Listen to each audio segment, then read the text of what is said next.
Welcome back. Now in this video, we want to talk about setting up your follow-up messages. Now we're inside of Get Response right now, and what we're going to do is go to create an autoresponder. And what you're going to notice is that there are some messages that are already here.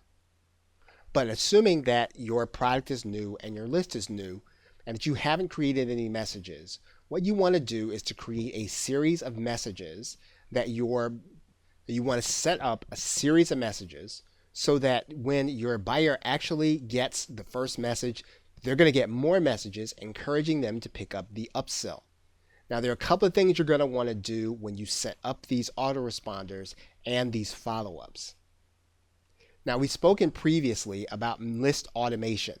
And so when your buyer becomes part of your initial list, you want to have them removed from that list at each subsequent purchase. So you want to make sure that they are opted in to each list once they make a purchase, and that when they make that purchase and they're added to this list, they are taken off of the list of their last purchase.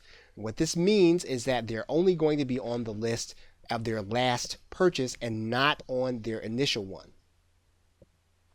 So again, as soon as they are subscribed to a particular list, let's say an upsell list, they need to be removed from the last product that they actually purchased.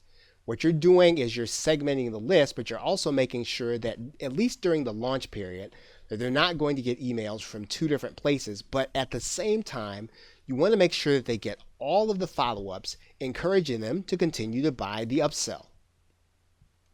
And you do that by creating individual lists and linking those lists to each purchase of a product.